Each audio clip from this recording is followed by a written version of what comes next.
What a day for Star Wars. Welcome to episode 124, Star Wars Scotch. Oh my God, Tim, we got so much to talk about. We got so many surprises. We got, Tim, I just dropped bombs on Tim in the like, we go over the show notes with Paul and everything before we start, and just about bombs. He doesn't know things that I'm about to say today. It's been a very busy week, so Kevin's on top of it, thank God. So good. We're off to PAX tomorrow. We're going to Boston, so if you're up in Boston and you want to see me and Tim, just shoot us a message. Maybe we'll go to the bar. No. Watch the Pets game. No. You want to go to Fenway Park again? Don't message You went to Fenway Park last time. I did. I had a great time. So yeah, we're off to PAX, but man, we had the Jedi Survivor trailer drop. We had a very good episode of Bad Batch. Like we said, the end of Bad Batch is going to have significant impacts on the future of Star Wars. And then Mando was like, here's So this good, bomb. So good. Like, Here's so this good. thing you didn't know was going to happen. Also, we found out that there is an heir to the Vizsla throne, which was very interesting. So we'll talk about it in just a bit. But before we get going, make sure you're drinking that King's Coast coffee this morning, because that is what's keeping me and Tim awake during a crazy week. So I'm going to set the timer on my coffee pot tomorrow morning. That way I can drink it on the way to the airport. Oh, you have a morning flight. I have an evening flight. So 6:44 a.m. tomorrow. Ooh, that's a fun flight. One. Yeah, but you can't beat a first class ticket for $289. So wow. Yeah, had to take that one. I did a hacker fare, some JetBlue on the way back, but I couldn't pass that one up. Wow. So yeah, I'm flying first class, but I'm still not going to drink their crappy coffee. I'm going to not. drink King's Coast. I'm sitting in the back. Really, Tim? Wow. I couldn't find a first class ticket for $200, Kevin. $289. Okay, I still couldn't find a first class ticket for $289. But anyway, kingscoastcoffee.com. If it makes you feel any better, I was at the front of the plane for JetBlue, which is business class. They don't have first class. And then my mom is coming this weekend to see the kids because she has an event in Orlando. Mm-hmm. So my wife and my mother made me change my flight to the first flight out of Boston on Sunday morning. And now I'm in the back of the plane for that. So anyway, wait, hold on, wait. I have an actual sound effect for that. Hold on. Nope, that's the wrong one. Try again. There we go. That was the best. I miss hitting buttons when I'm talking to chat and messing with them. I remember when you would show up and I'd be like, "Hello, darkness, my old friend." Mm-hmm. Yeah, way back when. During the golden age of streaming. When it was fun. What? Still fun. kingscoastcoffee.com. Make sure you get some. I'm going to be drinking some at 5:30 in the morning tomorrow on my way to the airport. GCX, again, Star Wars fans. I have this list of Star Wars related things over here on this yellow legal pad. Leak it. That I can't show you. All right, everyone pause, enhance, and then post it on Twitter. I'll retweet it. It was the back of the paper anyway. Kevin can't stop us if we all work together. Enhance. GCXevent.com/tickets. We got some cool stuff. I want these announcements to go out, but we're bogged down by paperwork. Lawyers are no fun. They suck. They suck. No offense, John, our lawyer out there who listens to John. our show. You're great. But yeah, Rose and Shingle Creek Resort in Orlando, Florida, August 4th through the 5th. Head on over to g6event.com. Oh, we should have done it in tandem, Kevin. That would have been fantastic. g6event.com/tickets works again, too. So you can use either one and get you there. And I got this nice, I know it's not time yet. It's time soon, next month. But I got this nice Lab 77 comfy sweatshirt that I'll be wearing in Boston as well for GCX. Good. All right. So I was taking a picture. That's going on Instagram. That was perfect. Me holding my nipples. It's a while I picture show of you up holding your nipples while you do this. Yep, that's fantastic. That's going on. That's a story. Hot. Fantastic. Hot. What do you want to talk about? You want to start with Bad Batch?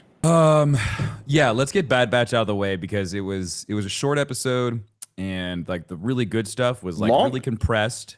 It was long for Bad Batch though. It was a half an hour. As opposed to 25 minutes? Normally they're like 21 minutes, 19 minutes. Okay. I mean, like we had two different stories kind of going on at the same time. So like it was really good. So we know that Echo and Rex have been up to, some really interesting things. They're building up kind of like their own little underground network of clones between them and people that are like underground, like they're actual like clones that are still in the Empire, and then they have like which other makes sense for how we meet Rex and Rebels. right, exactly, Like yeah, perfect sense. right, So. yeah. So all this like really connects really well together. We know that Rex was already doing this.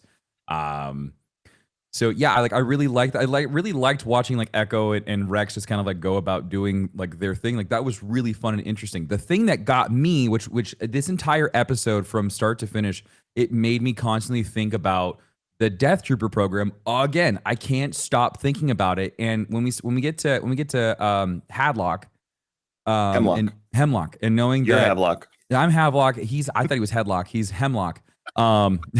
So when we get to him, we know that he was ex-Republic. He was an ex-Republic scientist. Yep. And he got removed from the Republic because of his unorthodox practices, which I thought was fantastic. It's really good. That's always a good sign. Right away, dude. I was like, oh, so he's Dr. Frankenstein. Perfect. Literally. Literally Dr. Frankenstein. And then we find out that he's in charge of the Deep Science Division. Deep Science Division has only come up a handful of times in books and like in shows and stuff. Like they don't really talk about it very often, but we know that in the Deep Science Division they are doing some really, really dark shit. Yep. So I really truly think that they are taking all of these clones that are quote unquote defecting or challenging the Empire, and they're shipping them off to wherever the heck they're going. And they're experimenting on them. They are trying to perfect the clone, and they know that Omega is a key to this. But I don't know what with Omega equals or unlocks this next part of the clone trooper. I'm really lost there. Do you remember the trailer for the zombie stormtroopers, the Project Blackwing virus? Yeah, but wasn't that fan made? There is a canon version of it, and there's a Legends version of it. I thought that video was like fan made. The video is fan made, but the Project Blackwing is legit. That comes from the Galactic Empire's Imperial Military Department of Advanced Weapons. Holy cow, that is a mouthful. Advanced Weapons Research. The Blackwing virus, also known as the sickness. Why do I feel like Dr. Hemlock? Shit. Okay, so real somehow quick, be involved in that. So by 13 BBY. So this is the, let me make sure. Okay, this is the canon. This is the canon Star Wars fandom excerpt for the description. By 13 BBY, Project Blackwing was active and to capitalize on rumors the top secret project Emperor Palpatine named the Death Troopers of Imperial Intelligence after the undead troopers of Project Blackwing, which were also referred to as Death Troopers. So Blackwing to me, if this all stands, feels like the first phase gone wrong or a piece of it gone wrong, and this is how we get to those zombie stormtroopers. And there's been a big shift in the lens, and I noticed that today. I was like, man, this feels really dark. And go back to the other one with the what was the monster, the Zilla Beast. That was also shot in like an alien style like lens.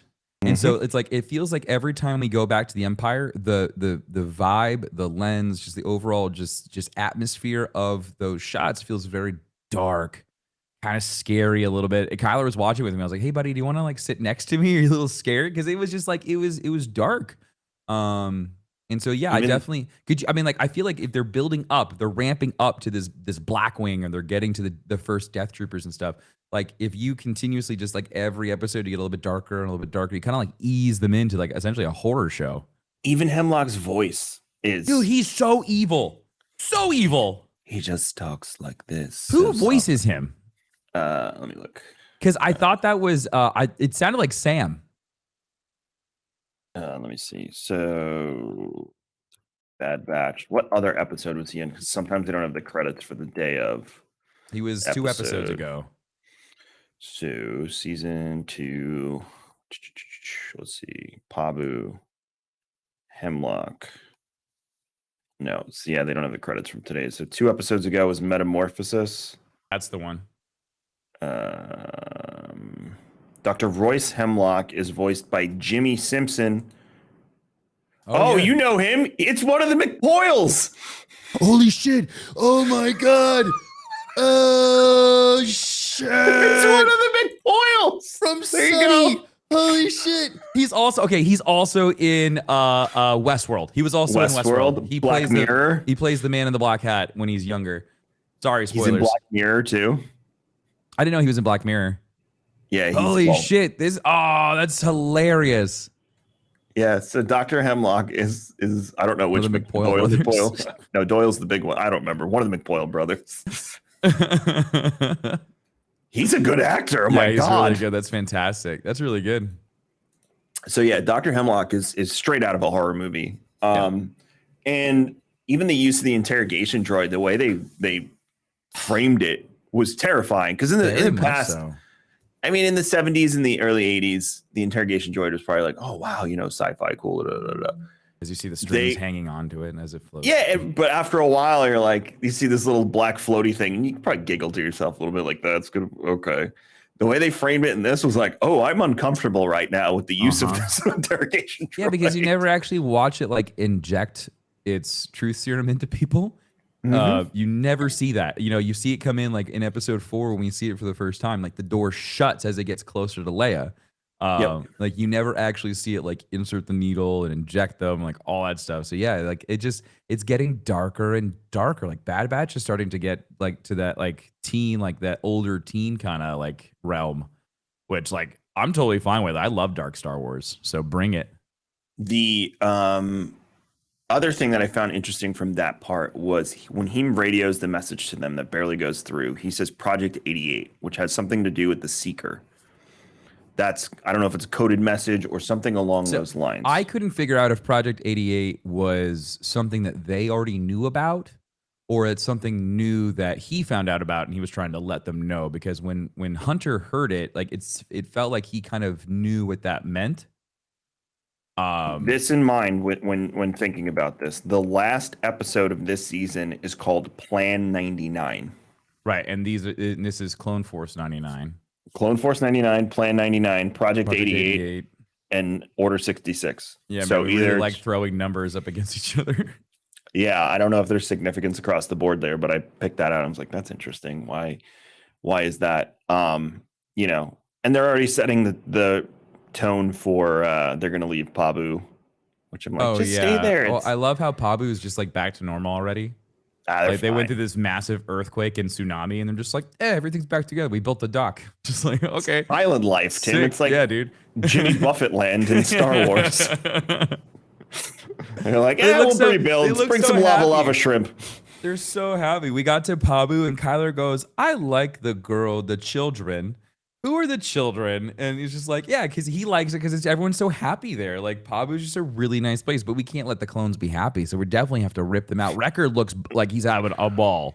Wrecker is a big just kid. Like, yeah, he's just having the time of his life. And so this is how I say it. They're either going to leave Wrecker there, or Wrecker's going to kick and scream the entire way going back onto the ship. Because I don't think he wants to go. Because everyone's saying like he's an integral part of the community, and it's just like, oh no, yeah. We need this huge stone moved. I got it. Oh, I got it. I want to know your thoughts. All right, so connecting this let's say Hemlock is building the Dark Trooper program, which you and me are pretty on board with that theory. Yeah. How does Omega connect to all of this? I don't know. And that's what I was saying earlier. I don't know how Omega fits into any of this. Like, we still have yet to figure out what makes Omega so special. We can go back to season 1 and we know that she was having like feelings or inclinations to like bad events, or like when things were about to happen, which originally made me think that she had clone DNA and she had Jedi DNA. It wouldn't be crazy to think that, that would have happened. We had Jedi that were on Kamino that were training other clones. They were generals. They were there. They were very much so involved. Who's to say that it wasn't just a Kaminoan scientist who like had some Jedi DNA and just kind of threw it in there? I don't know. I still have yet to figure out why Omega is so important. There's nothing has happened since the first season of when we first met her, like those first like 2 or 3 episodes, we're like, holy shit, Omega might be a Jedi. Or might be Force sensitive. Like that's the only time I remember going like, oh, she's special. Outside of that, and knowing that she and Boba are the same, like they are He's alpha, she's Omega. Like that's the only thing that we really know about. I could be wrong. Someone tweet at me if I am wrong. You guys have been really good about that. People have been like very active of like, hey, you guys have been saying this, but I'm pretty sure it's this. So thank You're you all for very that. nice. I don't read thank you for as being like awesome. you're not like mouth breather people that are like actually. No, everyone's Like, hey guys, you know this thing, or you just so you know this thing, and I love the way you all correct us. Yeah, So I think people know by now that we're not the Star Wars nerds. We just really like Star Wars. we're just super fans. We're Yeah, not we're like just Alex super and Molly fans. who know everything. Yeah, that's why I always go to Alex whenever I have like a question. I'm just like, oh Hey, shit, buddy. did Alex make a video on this?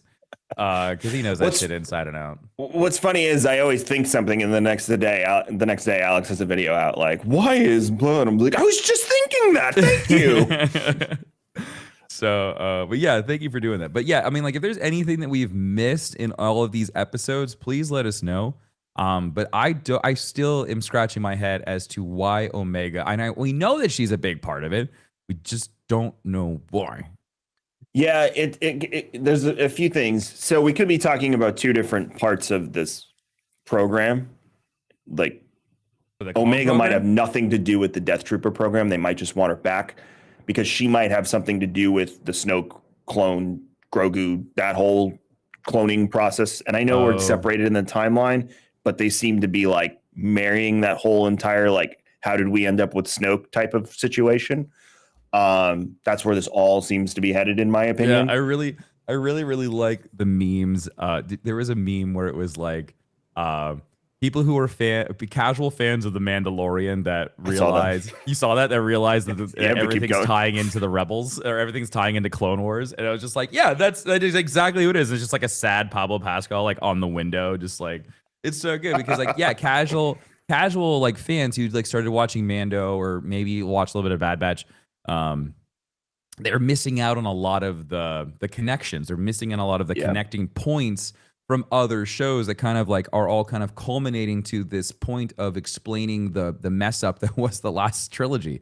I feel like there's a lot of, and again, we've talked about this many times, is that they're using a lot of the media, the shows and the books and the comics. They're using all of this to, I feel like, fixing the timeline. They're kind of like they're trying to correct the direction that they went to by filling in all the gaps to make it all feel cohesive and make sense, so that you have a beautiful story from episode 1 all the way to episode 9. You can watch everything in between, and it's just like, oh, this was a beautiful story told. And so like I think that's just, we're missing a lot of parts still. And so like this is between Mando, between Bad Batch, and probably a little bit of Ahsoka. We're probably going to get a lot of answers. I think George had a larger story to tell. Oh yeah, and just never had the resources. I don't want to say the resources because he had the resources, but I just don't think he had the. I don't want to say the time either. I just don't think he told the whole story. I think it was it was a technological disadvantage for Lucas, and you see it too with like Dune.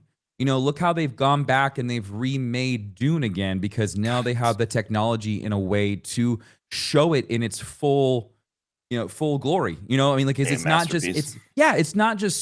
Star Wars in the sense of like you've got like all these like, you know, you got the Empire, you got the Rebels. Like it is like it's like the game of Risk at that point with Dune.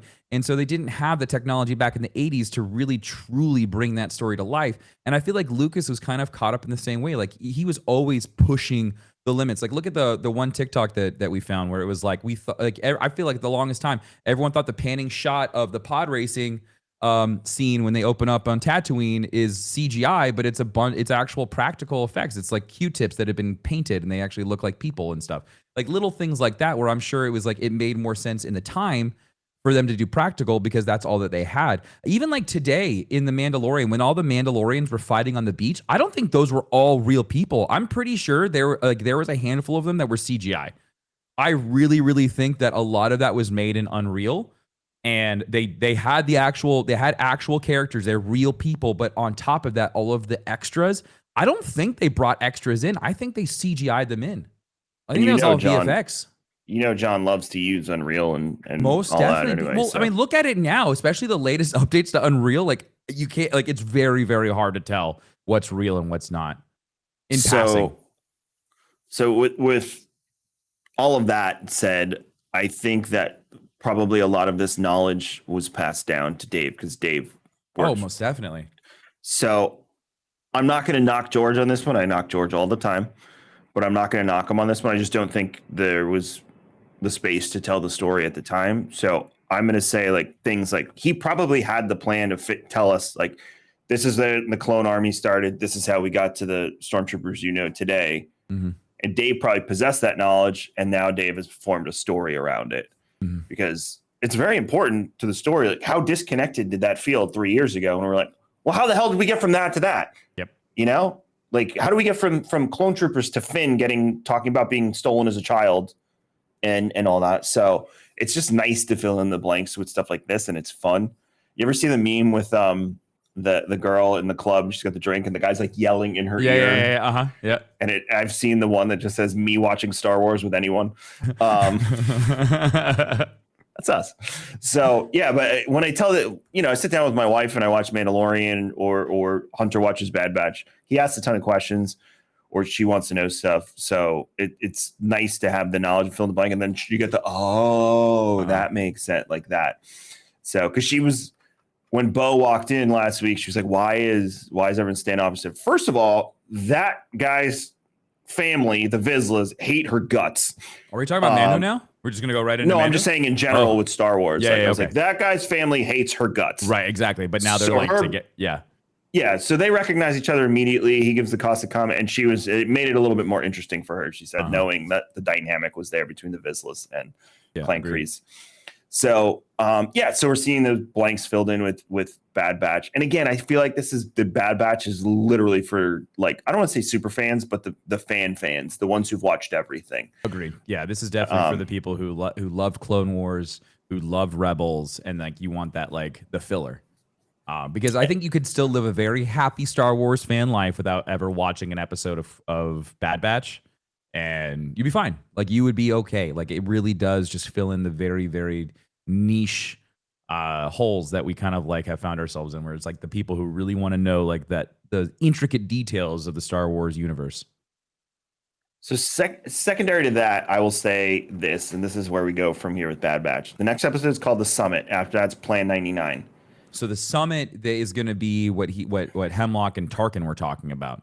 So this is going to be a meeting between the two just evil mofos that are running the show. I think it's gonna be more. I think we might see Palps and Vader in that. I mean, we could see all of the Moffs that are already like in power. We could have Grand Admirals. I mean, like this could be the next planning stage for like what they want to do.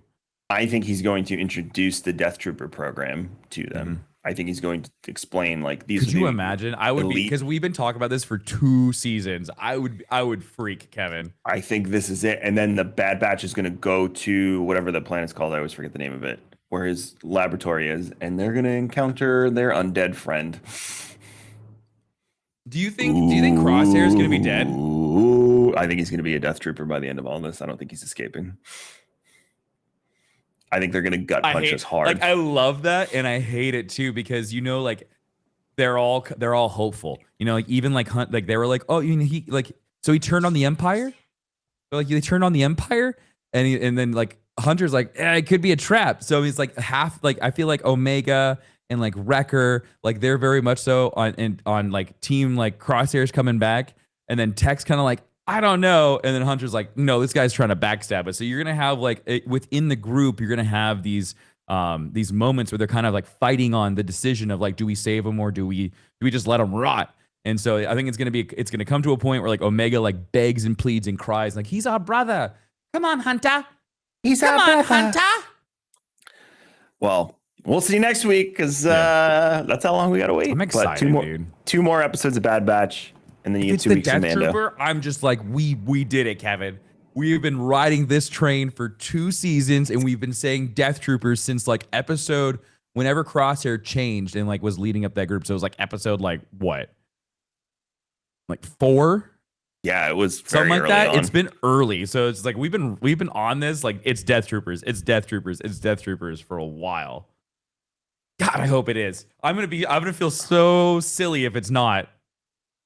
So, moving along, Jedi Survivor dropped the story trailer on Tuesday or Monday. I can't remember. Oh Monday, God. I think. It was Monday in the middle of my stream. Yeah, no, I saw that, and then I went to your stream to watch your chat go ballistic on you.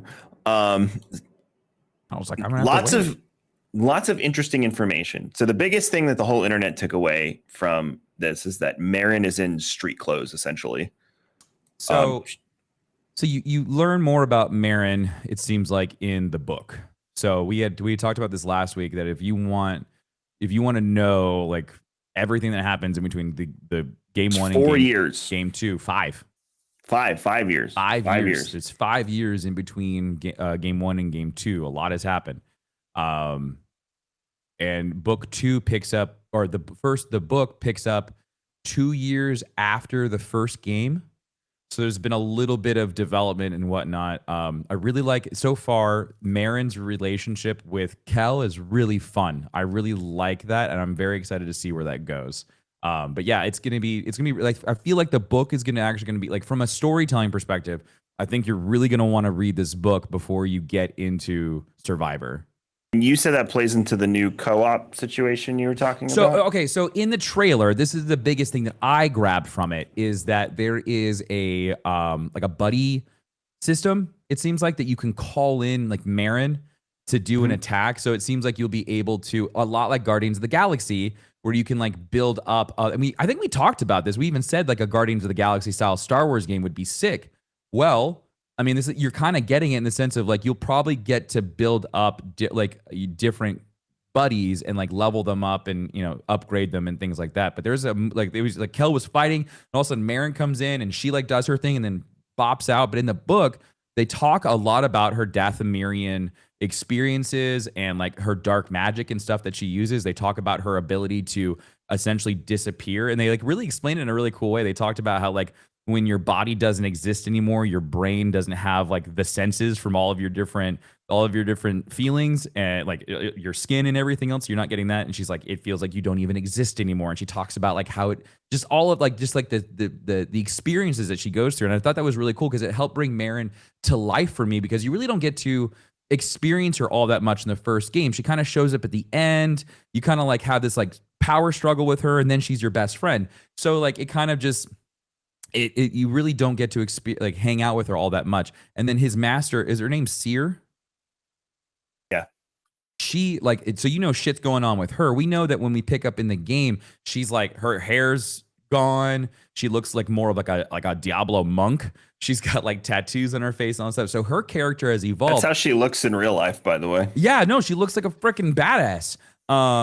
The thing, what I find really interesting is they talk about how she is in the book when you pick up, and they talk about how like she's beat up and she's tired. She's just had enough. And so it'll be really, this is just like the first two chapters. And so I'm excited to see like how she progresses to a point where she becomes essentially like a sage. It looks like when you find her in the game. So that'll be fun. We know we're going to Coruscant. We confirmed that in the trailer, which is so good. Yep. So I'm wondering if they used leftover assets from 1313 to build Coruscant for Respawn. No? You don't think we're going to go to the underbelly of Coruscant? I don't know how they would have been able to get assets from 1313. EA. EA wasn't the one making 1313. EA was the publisher on it. Yeah, but it wasn't Respawn's game. Yeah, but they can share assets. Blizzard in the same graphics engine. Blizzard did that with Bungie. That's true. I didn't think about that. We learned that the hard way in 2021 when trying to build a virtual event. Could you drop? Nope, can't do it. Damn it. Sorry. Yeah. So but yeah, it'll be interesting to see like how far into Coruscant we go. I wonder if it's going to be like, do you go to the Jedi Temple? Do you go to the underground? Like, do you go to like where Sid's at? You know, like is this going to tie in at all to the shows? Like it's the right time period too. I want to go to the temple. You go there. So the Jedi Temple gets destroyed in SWTOR 2. It's a conspiracy. I don't even want to get into it. Anyway, it ends up getting destroyed, and you go to the ruins of the Jedi Temple. Is one of the dungeons in the game. And that was fun, getting to see like the place where you convened previously is now like this destroyed thing.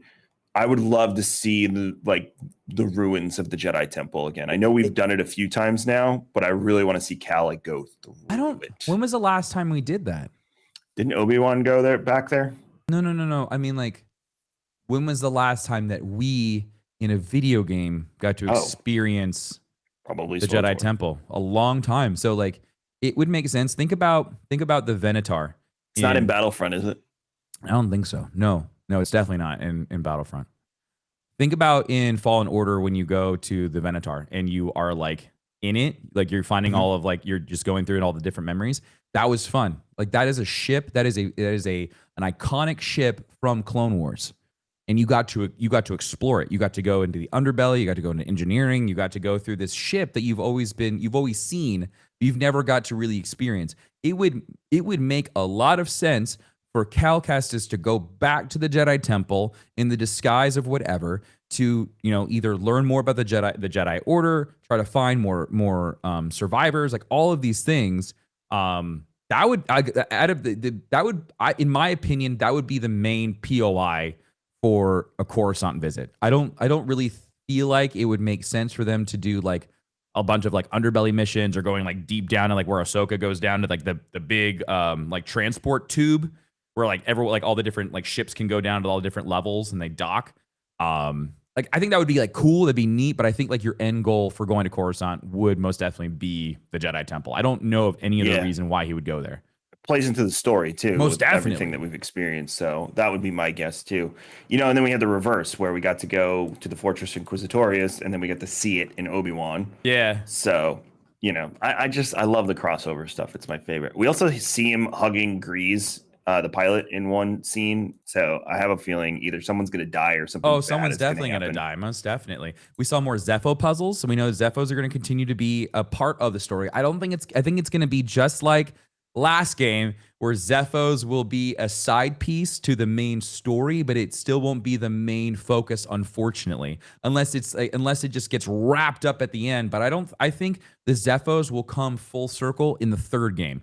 I think after we get over whatever this next thing is, I want you to tell me who's in the fucking tube, Kevin. I want to know who's in the tube. But I think once we get through that, because that was a main piece, that has been a main marketing point since the beginning. They did it at the Game Awards show. That was like the first thing they showed off in the first gameplay trailer. Everything has been focused around this until this trailer. The man in the tube, unless I missed it, that didn't show up at all. So I'm really, really curious to see like what that does to the overall Star Wars story, this introduction or reintroduction of a character. And then how did the Zephos get all wrapped up into this? Because I swear the big long neck weapon is most definitely a Zepho machine of some sort. It makes sense. So I think the Zephos were supposed to be the D&D Benioff and Weiss movie that got canned when season 8 of Game of Thrones was terrible. Oh, did you think they were going to try to wrap it all together with that? Well, their movie was supposed to be about the origins of the Jedi and Force users and the Sith and stuff. Okay. So I have a feeling that movie is supposed to be about Zepho. Because that movie didn't happen, we lost context on other projects. Oh, I see. So it was probably already written into the lore and agreed upon by Lucasfilm. And then all of a sudden we're like, hey. That makes sense. Yikes. So that's probably why we don't have a ton of information, but we will get more. We do see the 2 bounty hunters we saw in the other trailer, so I think they're probably going to be main characters in it. One of them we think might be the Gendai Dirge from the old Tartakovsky Clone Wars cartoon, from the old one. Oh shit. Yeah, Alex did a video on that actually too, but yeah, there's a potential for either it's the same race, Gendai, or it's the same character, Dirge. It doesn't look like Dirge looks in the comics, which would be my reasoning for saying no on that. Mm-hmm. But the potential is always there for slight changes. Now for the good part, Tim. Please tell me. For the love of God, tell me. This comes from thegamer.com, but it was all over on Monday. The new Star Wars Jedi Survivor story trailer has confirmed one popular fan theory about the new Jedi character who we first saw waking up from the back to tank. Hold on, let me move this over so I can see Tim's face. Hold on, first. Where in that trailer did it show off that? What did I miss? They're narrating the whole beginning of the trailer, and you don't. They're the one holding the yellow. They're the one holding the yellow lightsaber. Oh, okay. All right. Well, that explains a lot. Yeah, go for it. Who we first saw waking up from the back to tank stasis in the game's reveal teaser. The hero belongs to the long gone High Republic era, a period of peace and prosperity hundreds of years before the Empire. Star Wars fans were suspecting this mysterious Jedi could have stayed in the stasis pod for quite some time, unaware of what was happening around him. The speculation grew stronger after the game's second trailer dropped in January, where the strange figure talked about his betrayal and can be seen wearing an elegant golden Jedi robe. Jedi Survivor's last trailer features a more detailed look at the clothes, where a clear emblem of the High Republic can be seen, as pointed out by the Redditor Nora the Explorer. And it's circled on this article, which I will send you right now. So the whole thing tie-in with the High Republic in this game. Shut up. So the whole thing, well, it goes even deeper. The era of the Star Wars universe has been explored only in books and comics so far. This era, however, upcoming animated series Star Wars Young Jedi Adventures, currently scheduled to air on May 4th, will offer more information about the intriguing setting of the High Republic. No. Oh. Aside from his robe, a more direct hint of his origins came from the character's quote, "How could you let the galaxy fall to this unworthy machine of an empire?" Clearly, he's not happy to wake up in a completely different landscape of the galaxy and is blaming Cal Kestis and the wider Jedi Order for their fall. That's the meat of it. You can read it at thegamer.com. I wonder if this is going to reintroduce a character that we've already met. So if you look at the lightsaber, it is a cross saber, much like Kylo Ren's. No, the but Claymore version. Yeah, but okay, so that explains why the Claymore gets introduced. Oh, because they had the Claymores in higher. Oh, dude. So so he's wearing or they, I should say. We have no idea who this person is. So I'm gonna say they. It's not Loden. He had a yellow lightsaber, but he's Twi'lek. It so could that be, doesn't work. What's his face died.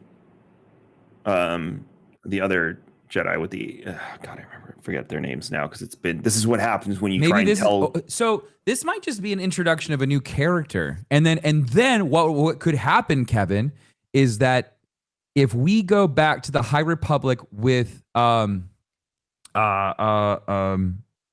who's Crow? I am inevitable. Who's this guy? We haven't seen him in a bit. High Republic character. When we go back to that time with the what's his name, Kevin? Elzar man. No, the bad guy. Bad guy. Oh, Markion. If we go back to the end where we left Markion Row on the Gaze Electric with the robots, if we go back to that part of the High Republic, we could then get answers on the background to that guy. Yeah, I was thinking it might be. Okay, so that's that's like what, 200 years before episode 1, right? Ish. Yeah, ish. Maybe a little bit more than that. So I wonder if this is going to be an acolyte character. Oh, could be. Yeah, that's a good theory. Yeah, I don't think it's someone we know already. No, I don't think it's someone we know, and it probably couldn't be someone from the time periods that we've already covered. Because Bacta, at the point that we pick up with the High Republic, they're just learning about Bacta. They're just starting to farm it and use it for healing. This guy's in a Bacta tank. How long has he been in that Bacta tank for? We don't know, but it's definitely after the point at which it's after the great when the meteorite hits the planet. It's definitely after that point. So for it to be an acolyte, for him to be introduced an acolyte would make a lot of sense because that's only 100 years. It's leading right up to that point. He could be introduced then. It's a new. I guarantee it's a new character, but I would say your theory on acolyte could match up pretty nicely. So the question would be, why is he in stasis? Maybe that story is told in acolyte. Mm-hmm. And then the question would be, who put him in stasis and how did he get it? Like, I have a million questions about this, and we're not obviously going to answer them today. But this opens up such a can of worms because this means that if stasis works this long, there could be Jedi frozen and Sith frozen all over the we know that there are galaxy. some Jedi frozen because when Obi-Wan went Fortress Inquisitorius. When he went to the Fortress Inquisitorius, he saw those Jedi that were frozen in that amber. So we don't know if those were trophies or they were. Well, we don't know. We don't know if they're alive or if they're dead, but we don't know how stasis works really in Star Wars. Like, we've never really run into anyone who's been frozen in time.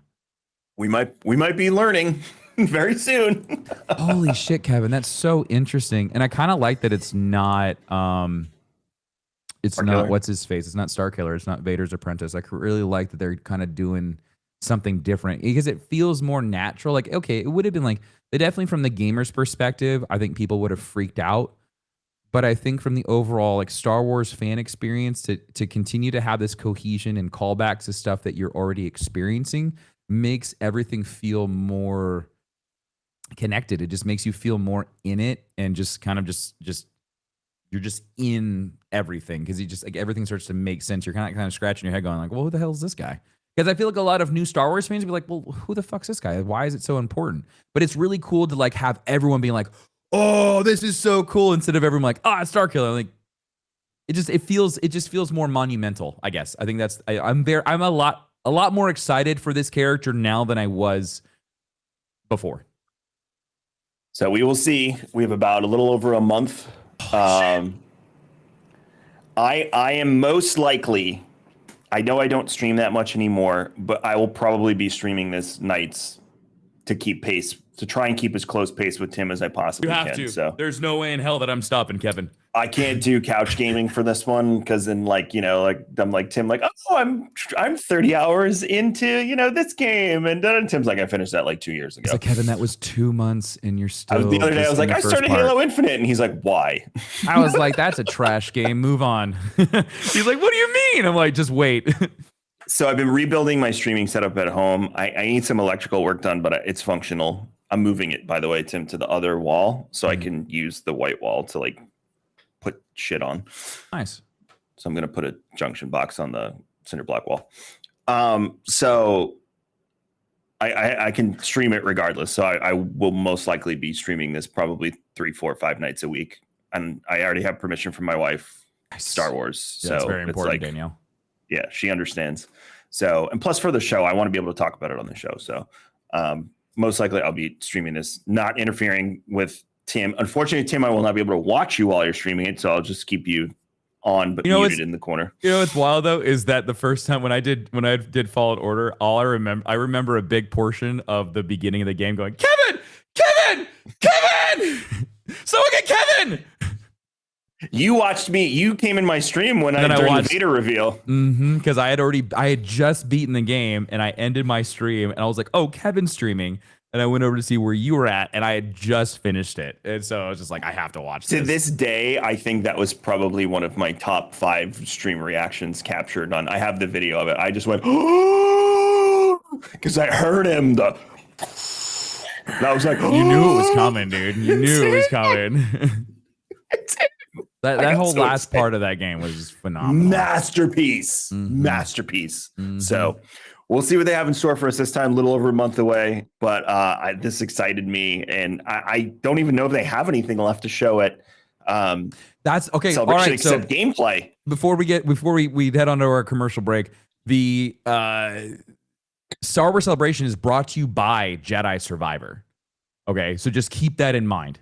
Keep that in mind that Jedi Survivor is the main sponsor for Star Wars Celebration. And so I would assume that we are going to get way more information dropped on us. And I think this is a huge reason why they pushed everything back, because we were supposed to be getting this game now. The game's been done for a bit. Now they're just polishing everything. And you allow people to just salivate even more. And so I think, honestly, Kevin, I think we're going to get way more dropped on us at Celebration. I hope they do the more theatrical version like they did in 2019 and have like the stasis pod and like, remember they brought out the Purge Troopers. Yep. It was really good. Yeah. Vince was on stage. It was fantastic. I want that again. Yeah. I'm going to put the stasis pod right there. I love it. Do it. Please. Yep. I'm gonna make it happen. All right, cool. Commercial break. We'll be right back. Mandalorian. I can't believe we have more to talk about. I know. All right, we're back, and I have another bombshell for Tim, but we're going to save it because he didn't put 2 and 2 together on this episode. So we will talk about it. So let's talk about the Mandalorians first. So we get to see, this is the beginning of Grogu's training, essentially, to that was become adorable. A Mandalorian. It was adorable, but he kicked that Ragnar kid's ass. I love that his name was Ragnar. Ragnar Vizsla. What a strong name. But now we know that there is an heir to the Vizsla house as well. How do Mandalorians make children if they can't take their armor off? I mean, you can leave. You don't need that part you can't take your helmet off. Oh man, that's kind of hot. Just Not gonna lie. Donk. Just Beskar hitting Beskar. Ding. So yeah, that's These are the how things they. that I think about. How do Mandalorians procreate? I mean, it's a fair assessment on that. I think that's Jon Favreau's real son too, by the way. Oh my god, that would be so cool. That's actually his kid. I think just by the way he looks and talks, I was like, "Is that his kid?" Let's look because he was in the first episode, He right? was in the first episode, and I thought he was dead. I really thought that bird was going to eat him. A raptor, which Which was I thought at first was a dragon because you don't really see it like up close. It kind of just like swoops in, grabs the kid, and then just fucks off. I thought it was a dragon. my son was like, "That's not a raptor." And I was like, "Well, it's Star Wars. Like, suspend your disbelief for just a moment." It's son. a bird of prey, so then therefore by definition it's a raptor. So he's thinking from a dinosaur. He's thinking like that's not a velociraptor. Carl Weathers also directed this episode. I forgot he made a tweet about that this was his episode. He did a good job. He did a very. It was good well job, done. I thought all of the action scenes were really fun. I liked the Mandalorian chase, like with the jetpacks as they were like flying. They're like, oh my, I'm out of fuel. Like that was fun. Like that was really enjoyable. Watching Bo just kind of like haul ass with her ship. I love her ship. It has become one of my favorite outside of the Fondor. I really, really like her ship. It is just really cool. And it's like every time I see like her ship or I see the Fondor, or even like with the what was the starfighter, the Naboo N1 starfighter that Mando flies, that's just like a muscle car in space. Like that makes me want a Star Wars Star Citizen so badly. I just want to just collect ships and fly them. it is not Jon Favreau's son. I just confirmed it is not. Ooh. It is the child of an actress and a writer, producer, director, but it is not. Oh, it's Jon so Favreau's cool. son. Good for him. Good job, kid. So we see the beginning of Grogu's training. Side mission, like you said, they have to kind of go off. And again, it is a side mission. If we go by the video game formula that they seem to be following, it works in it. You know, Bo is going to earn the respect by saving what we find out halfway through the episode is Paz Vizsla's kid. Which again, I find that to be more significant than people probably think, is that there is another Vizsla on the horizon. So what's Clan Kreese doing? Mm-hmm. You know, because if the Mandalorians are going to rebuild, that means we got 20 years until the First Order takes, you know, till we get to episode 7, where are the Mandalorians and all of this and who's running the show. So very interesting on that front. Beginning of Grogu's training, which was adorable, and then he get his little new piece of armor. He's got a little chest plate, which was really cute. I thought he was gonna get a shield. I thought he was gonna have this little shield, but it just sits sits right there. It's cute. Aside from all of the Mandalorians working together, you know, the harmony, Bo kind of adopting the creed again, which is very interesting. Yeah, I'm a little torn on that. I thought it was really too. Yeah, I'm very torn on how she is so quickly to accept the way when she was so very much against these zealots last season. So she might just be respecting them at the moment. Maybe. Just to because she knows, she saw the mythosaur. She talks about it with the armor at the end. The armor's like, yeah, that's a vision, cute. So, this is the way. This is the way. So she might just be respecting them instead of trying to disrespect them, and realizing that to unite Mandalorians, she really needs to probably respect the different ways. Agreed. Because at the end of all of this, I can't see her not ending up as Mandalore the Great. I think it also showcases that she understands her sister's fails. Like she understands that her sister tried to go so far into the pacifist realm and not acknowledge the history and the traditions of the Mandalorian people, which caused a fissure. Now, from a progressive standpoint, totally understand. I get why she did what she did. But Satine was so hell-bent on being a pacifist that she got herself killed for it.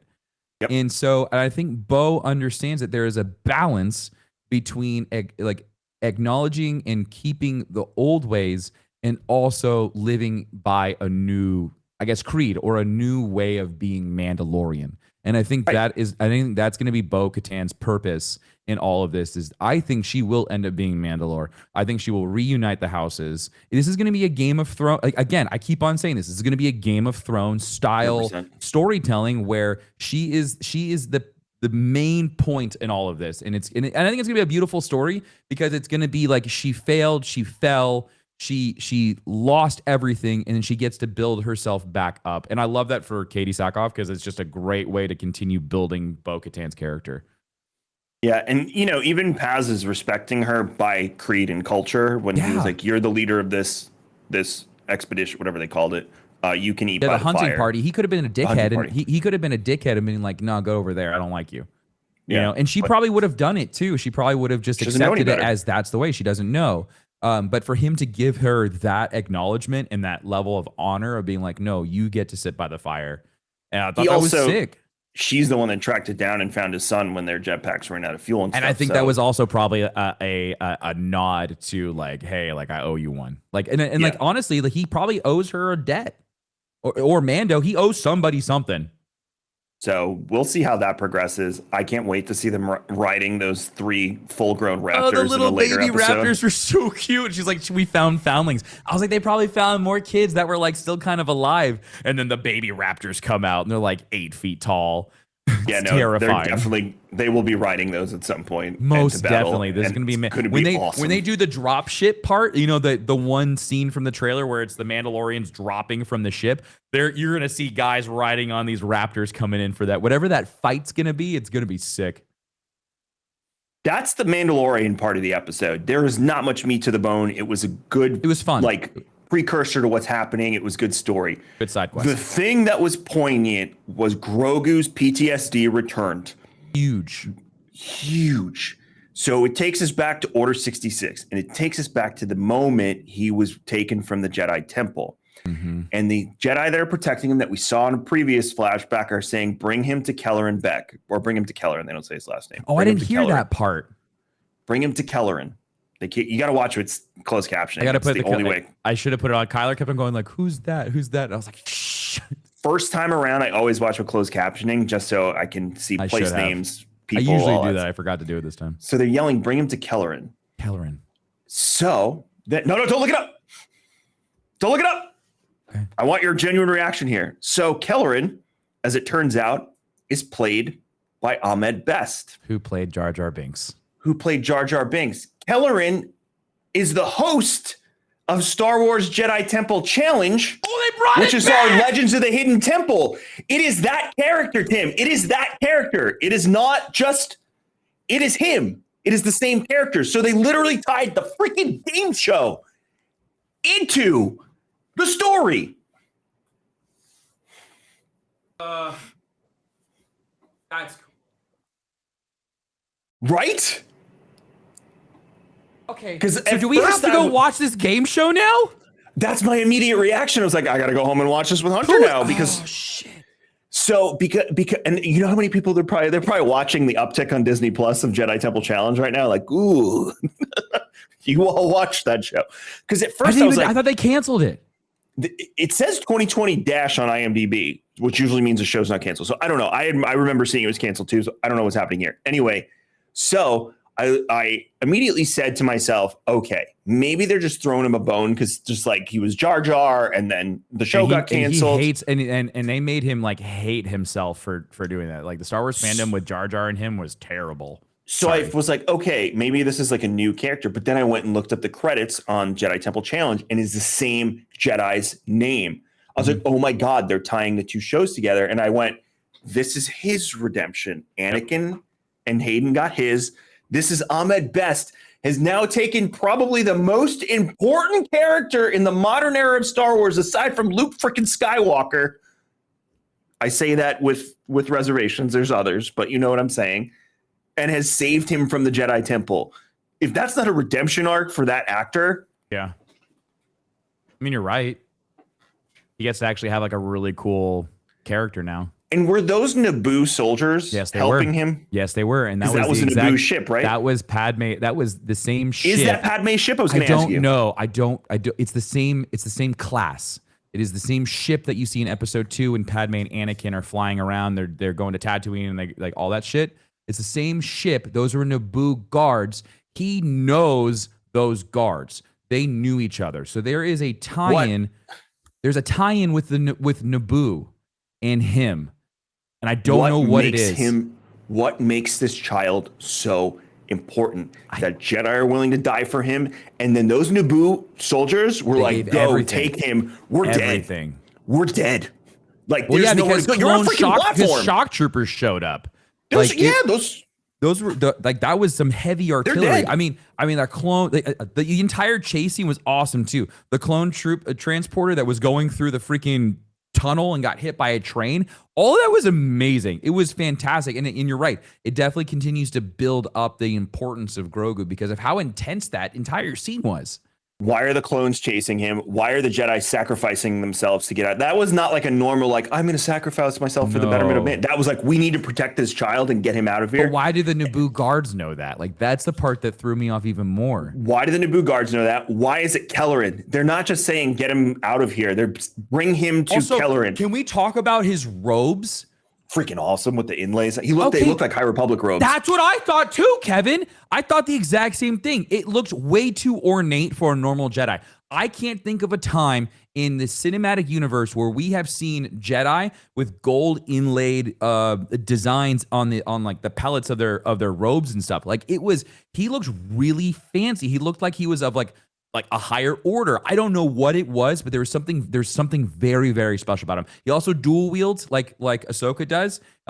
Seeing like the green and blue at the same time, fantastic. I love that. So his fighting style is really unique.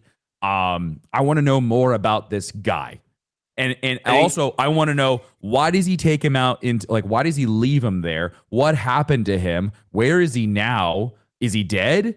That is not the last time we're going to see him. No, there's no way in hell. These flashbacks are going to get more intense. They're going to ramp up just like they did for Din in season 1.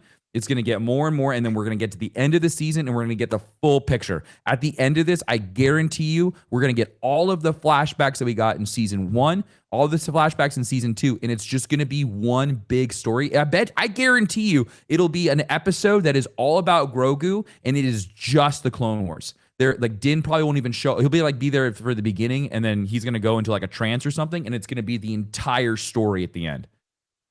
So, yeah, we're going to see more of him.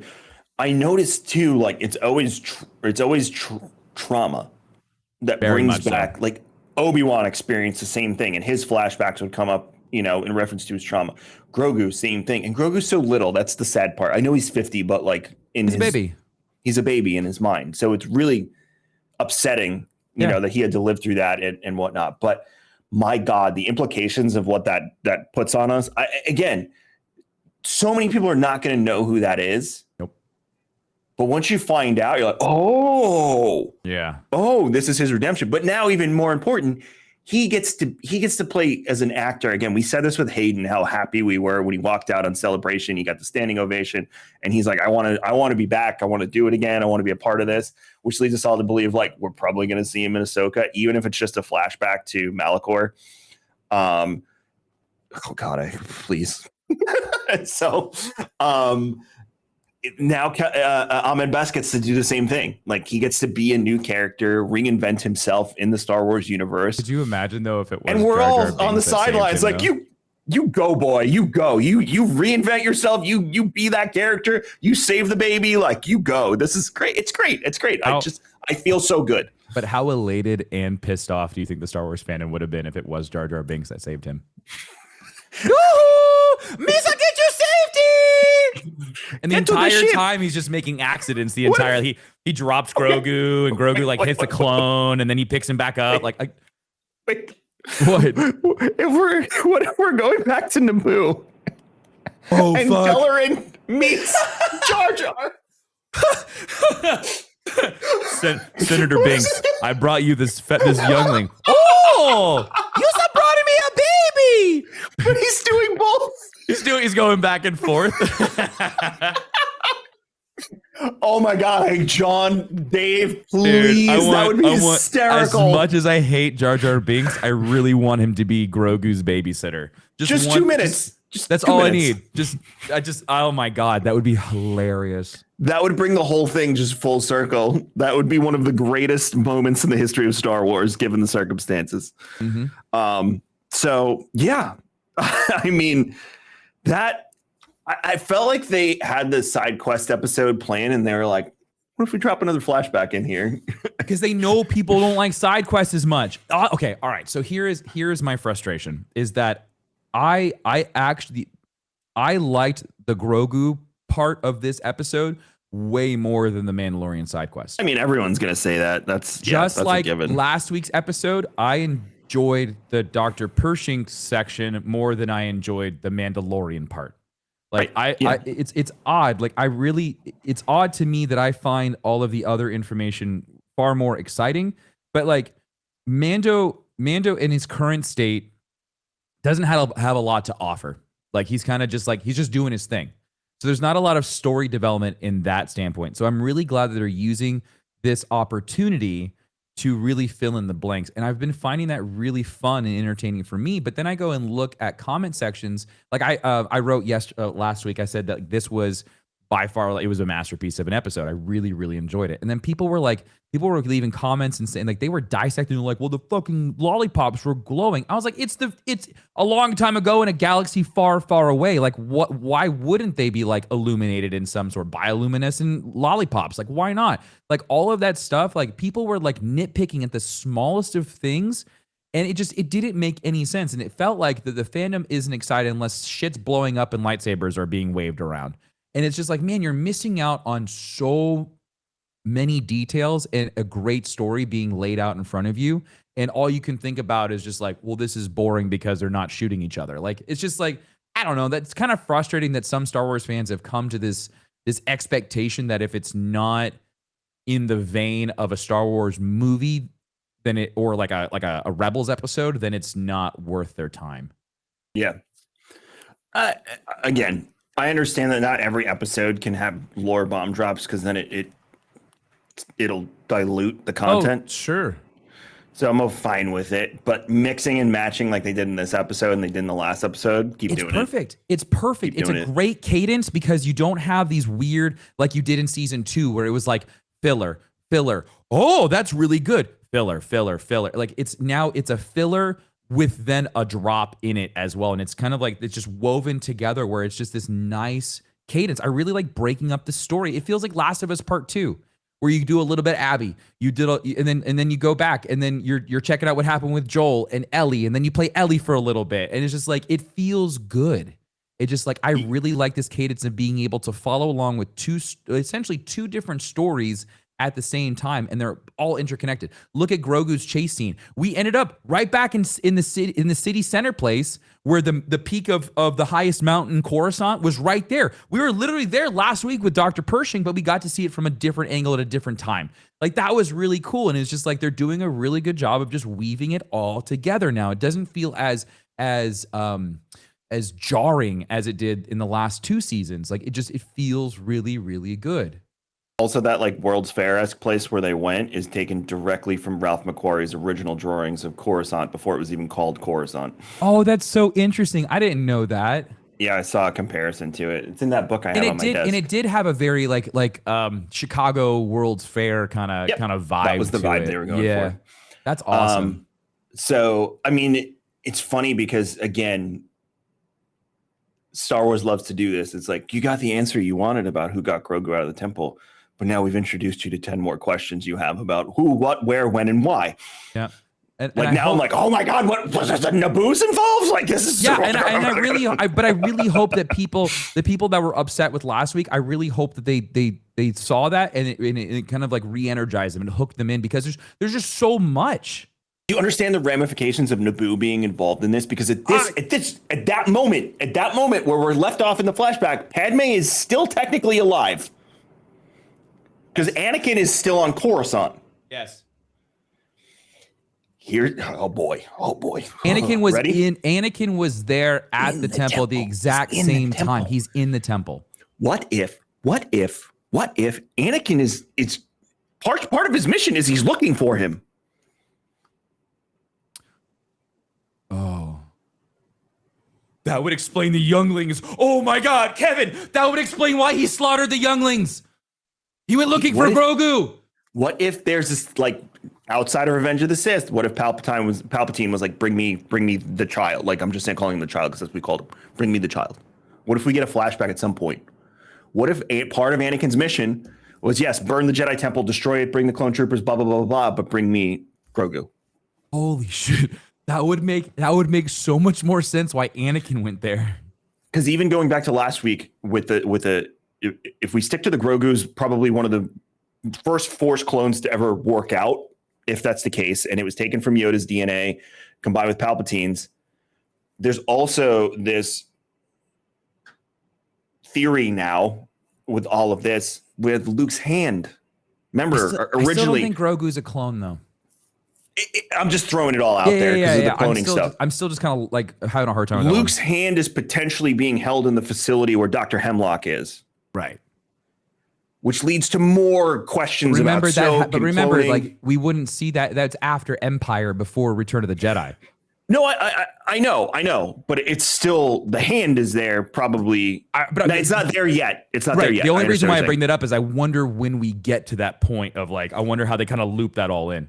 Right. So once they have Luke's hand in the facility, again, it leads to the Snoke thing. Like, well, now we could take Luke's DNA because remember in Legends, Luke has a clone. Yep. So, but yeah, what if Anakin was part of his mission was to retrieve the child? And again, it adds to the importance of him. Yeah. And that's why they're like, get him to Kelleron, get him out. Yeah. And that's why Naboo is involved. Maybe that's the big part. Naboo, the introduction of Naboo royal guards. Remember, these are the same type of guards that were protecting Padme, that they were fighting with Padme when they were taking over the capital, taking back the capital from the Viceroy. And so, like, we've seen, like, all of this is very familiar. If you've watched episode 1 or episode 2, all of that should be very, very familiar to you. So the introduction of that into this dynamic, it just makes no sense because I don't know where the Naboo government comes in, other than that they had a job to do with Padme. Like, there was something. And Padme's wrapped into this somehow. Then I would assume she has to be. Well, here's the thing: is Padme was in that little group with Bail and Mon Mothma. Yeah, she was a part of the original rebels. Right. So, but we know they're not involved because Bail rolls up to the temple and he's shocked as to what's going on. Right, exactly. Unless he's shocked at the attack. Or what if Bail sees what happens when he's at the temple as he's driving away, and if he knows of this importance of Grogu, messages and starts coordinating to get him out? That would have to have happened so fast. I mean, to clear the Jedi Temple is not happening in 5 minutes, Tim. You're talking hours. I agree, but also, why would Bail Organa have any connection to the Naboo government? Because through Padme. Yeah, but I mean, like, I feel like but he's from Alderaan, so like, I would like. Maybe he didn't have the resources of it. Maybe Padme was the one that had the resources available to make this happen. But Padme was already. Unless it's all a ploy by Palpatine, who's also from Naboo. Padme was in the apartment. I'm gonna have to go back and watch the scene in episode 3, but I think she's in the apartment. Doesn't she see the fire and the smoke coming from the Jedi Temple? Yes, I believe so. From her apartment, when she wakes up and she's, oh shit. What if Padme's wrapped up in this somehow? I'm watching the scene right now on YouTube. It's in Spanish, but I know it's happening. Hola. I don't know how that's what I got. Die, Yoda. We're just because it's Star Wars Latin America YouTube channel. Come on, man. I am very, the more I think about this, the more questions I have but that was definitely the biggest question for me is when we got to the landing pad and the Naboo starfighter was sitting there. I thought it was going to be Padme, and then you see all the guards kind of come down on the ramp. Padme's in her apartment before. Like, she knows something bad's going to happen. I think because Anakin comes to her and he tells her that there's something that he has to do. He doesn't, like, he's got to go slaughter everybody. He comes and sees her after he becomes Darth Vader. He goes back to Padme. He has this lovey-dovey moment. He says, stay here. There's something I have to do, and then we'll be safe, and blah, blah, blah, blah, blah. She is in her apartment because C-3PO says Master Anakin has returned to the Jedi Temple, and she sees it on fire, and she's worried about him. Yes, you're right. Yes. Found it. Yes. Okay. All right. She's still there. Okay. So this is how we wrap episode 3 into The Mandalorian with Grogu. Here we go. This is my expectation of what's going to happen. Padme and that Jedi know each other. And she probably calmed over to him, said, "Hey, I've got a transport or whatever waiting for you." And she knows that maybe he's bringing a bunch of younglings. Maybe she knows that something's bad and he has to bring the younglings. But at the same time, I don't know why Grogu is the most important one that they have to get out. That is the part where I have a big question mark. But I think if we connect the dots, I think Padme has control over that ship and the guards, and she calms over to them because she's still a senator, so she's got a detail. That's her ship. That couldn't be her ship because she took a ship off to Mustafar. So for them to have a couple of those ships would make sense. From Naboo to Coruscant, you're transporting people, you're taking senator, blah blah blah blah blah, back and forth, the Queen. So for them to have a ship on standby would make sense. I think that they're going to wrap that up and they're going to bring Padme into the fold, which would then explain more of like why she's so distraught, because she never actually got to see what was happening at the Jedi Temple. She didn't actually go there. She just knows that something bad happens, and then she finds out that it was Anakin that did it. So I think I want to go back and watch. Now I want to go back and watch that part of episode 3 and see where are the holes, because Filoni's filling them in. Because this is how you wrap up the Filoniverse. Because the Filoniverse starts in that time period. I mean, it's Clone Wars. So it's the end of Clone Wars, it's the end of episodes, it's the end of season 6. And Filoni loves to do this. He loves to wrap it all together. So I think this is a perfect way, again, for us to get to the end of Clone Wars, see Order 66 from another perspective, which is going to be Padme and Grogu's perspective. And then we get a clean little package all wrapped up in a bow. I'm excited. I love theory crafting with you. This is great. I'm very, very excited for next week because I have so many questions. I have 1,000 questions. Well, yeah, the can of worms is open now on that. So we'll see what the internet says over the course of the week, too. Watch, all the news will drop after we're done recording. Like 5 minutes from now. Yep. Thank you for listening. If you're at PAX and you see me and Tim on the floor, just come say hi. I'm more than happy to chat Star Wars or something with you for a food. We could theory craft. Tweet us your theories. That's what we'd love for you to do at Star Wars Scotch, at Star Wars Scotch, Twitter, Facebook, all the places. Rate, review, subscribe on all the episodes too. That helps us as well. Make sure you're following Tim, Darkness429 everywhere. Streaming fb.gg/darkness429 Monday through Friday, 9 a.m. Eastern. And everything I do is at raredrop.co. But if you want to chat with me, it's KMagic101 on Instagram and KevinXVision on Twitter. But we hope you have a great week. This has been quite an episode, longer than usual, but well worth the chit chat. And we will catch up with you next week when we see how things play out in the Bad Batch of the Mandalorian. We're just a few weeks away from Star Wars Celebration. It's an exciting, exciting time. It's a good time to be a Star Wars fan. It really, really is. And if you're not into it, that's cool. There's plenty of other IPs you can enjoy. Yeah, what the hell are you doing here if you're not into Star Wars? Get out of here. Go. Yeah. Leave. Turn it off. Just go follow like Warhammer or something if that's what you're into. It's fine. But Tim, am I supposed to take it away? Oh yeah, we're done. May the force be with you. Bye.